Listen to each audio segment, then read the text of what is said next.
If you enjoyed the video or any other content on the channel, feel free to subscribe.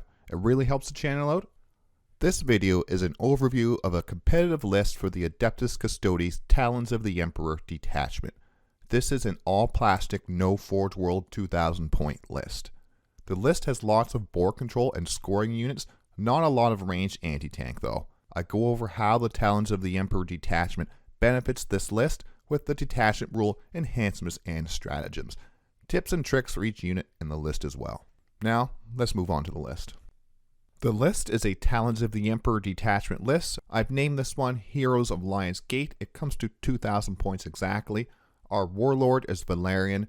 For our characters, we have Aleya and a Bladechampion with the Aegis Projector.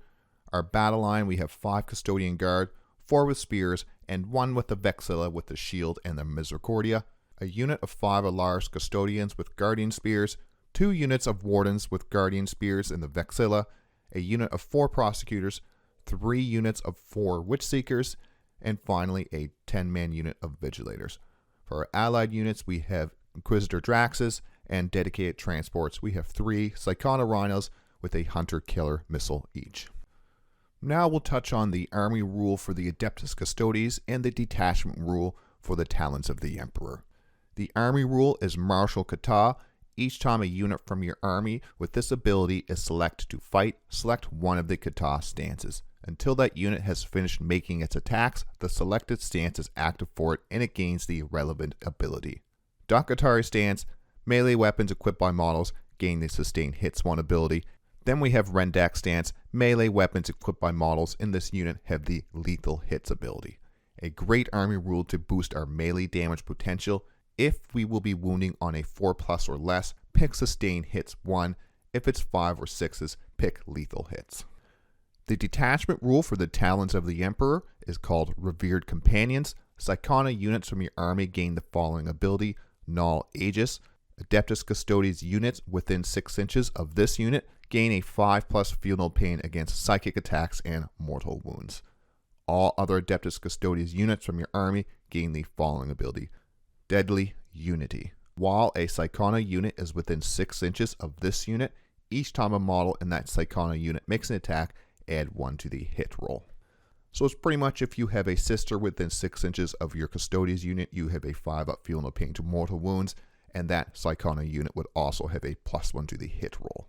But like I said, you have to be within 6 inches of each other. Now we will go through the enhancement in the list and the stratagems for the Talons of the Emperor Detachment. The enhancement that I have on the Bladechampion is Aegis Projector.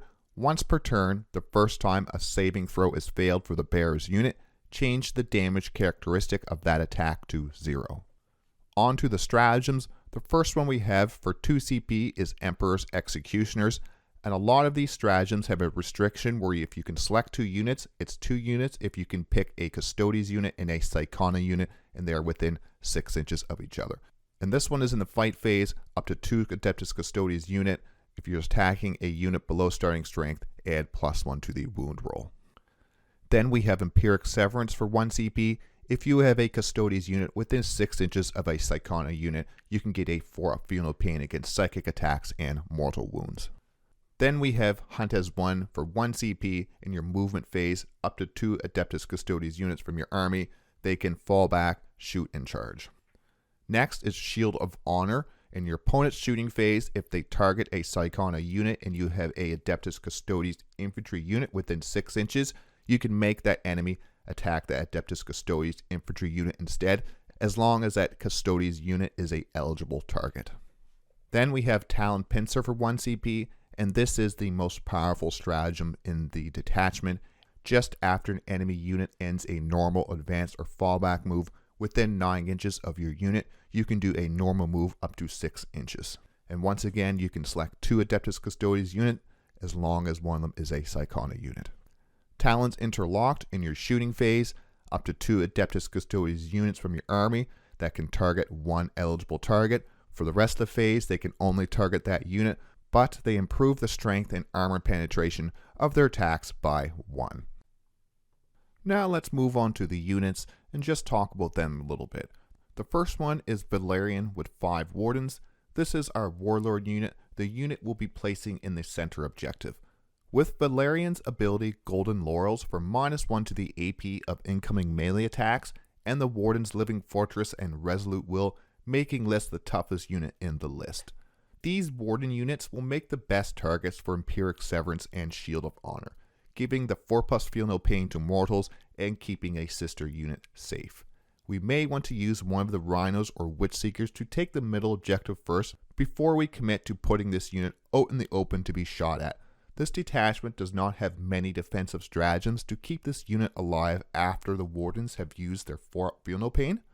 Valerian also brings another AP3 melee weapon, which is rare in our army, great for chopping up vehicles. Next is Aleya with the 10 Vigilators. We will start this unit in the 3rd Psykana Rhino, the one without the Witchseekers. This is the only unit in our entire army with the Fight's First ability. We want to use this unit to charge block enemy units, forcing them to either abandon the charge or endure this unit swinging first. 20 attacks, hitting on 3s, strength 6, AP 2, damage 2, plus all of Aleya's attacks on top. It hits quite hard. Talon Pincer is what we want to use to move this unit 6 inches to charge block enemy units. Emperor's Executioners can be used to boost the damage of this unit with the +1 to wound. Having this dangerous unit within 6 inches of our Custodes models will allow us to select both units with many of these stratagems. Now the Bladechampion with Aegis Projector with 5 Wardens. One of the primary objective holding units, Valerian's Warden unit, will take the center objective. This one will go towards a different one, maybe one closest to our deployment. The Bladechampion with his 3 different weapon profiles, especially the AP3, Damage 3, Devastating Wounds profile, will help give this unit some extra threat in melee, as well as a once per game advance and charge. The Bladechampion also gives the unit reroll the charge roll all game. Aegis Projector is my favorite enhancement in the detachment. It is a once per turn, not once per battle round. This can save a lot of damage throughout the game. Even if it is just 1 damage every player turn, that really adds up over the course of the game. Next up, the Allarus Custodians. This is the main attack unit in the list, the unit we will use to threaten the toughest, most important enemy units. Slayer of Tyrants gives this unit a reroll the wound roll against characters, monster, and vehicle units. Start this unit in Deep Strike only to turn up later in the game through rapid ingress. A good target for Talon's Interlock to get +1 strength and AP on their strength 4 AP1 ranged weapons. An expensive unit at the current 325 points, Talon Pincer for reactive move will help keep them alive longer. Hunt as 1 will make this unit even less fun to charge in fear of them surviving only to fall back, shoot and charge in our following turn. Next are Humble Prosecutors. This will be our home objective holder. If needed, we can allocate another unit to help hold this objective. We have lots of units in this list to screen up deep strikes to help keep this unit and the objective safe.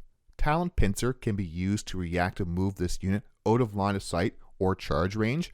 I've personally used this to save the home objective for 1 more turn, winning me the game. Our 3 units of Witchseekers, 2 of these units will go in the Psykana Rhinos, giving them the 6-inch scout ability. The other unit will be used to scout 6 inches towards the center of the board or screen.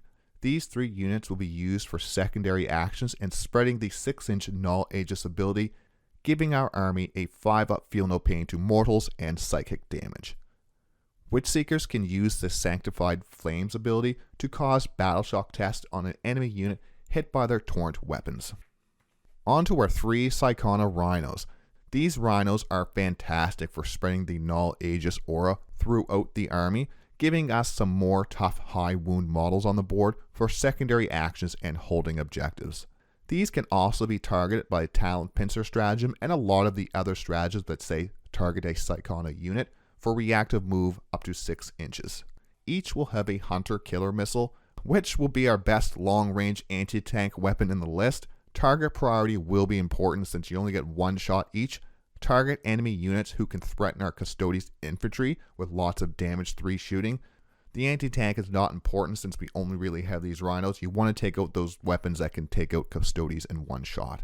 Having 6-inch scout on these 2 rhinos will really help our board control and screen out any turn 1 charges by World Eaters or any other fast melee armies. Now let's talk about Draxus attached to 5 Custodian Guard with the Vexilla, my auto-include unit for most of my list. This unit is an anti-infantry nightmare. Draxus plus Custodian Guard is one if not the best combinations for Kyria Draxus in all of 10th edition. The Custodian Guard have 2 abilities that makes Draxus shine. Stand Vigil for those reroll wound rolls of 1, or reroll the wound roll if on objective they control. Sentinel Storm once per game, this unit can shoot twice in the shooting phase.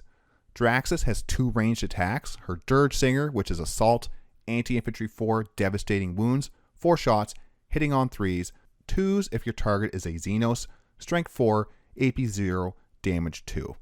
Then we have the Psychic Tempest, Sustain hits 2, 6 shots, hit on 3s, once again 2s if you're targeting a Xenos unit, Strength 6, AP 0, Damage 2, both with a range of 18. When we combine all of these things together, we get a unit that is made to kill infantry units. You want to be shooting this unit when they are on objective they control. This brings up the anti-infantry potential by so much, allowing us to reroll any of her Dirge Singer wound rolls to fish for those devastating wounds on 4s. Then if we need to, we can shoot twice per game, allowing her to shoot both her range attack profiles again. This can rip apart all but the most powerful infantry units. This list will have some good scoring with some decent amount of threat from the Allarus and Wardens units. We will have a lot more units on the board than the normal infantry or combined arms lists. The strength of this detachment is proper movement with use of the strong stratagems. Aleya and the Vigilators are more of a threat than the opponents may think. Use her to charge block as much as possible to take advantage of the fights first that unit has. The next list will focus on some Forgeworld units. Since the last few weeks we have covered mostly Plastic Codex lists. Subscribe for more Warhammer 40k content, and like I always say, thanks for watching, thanks for stopping by.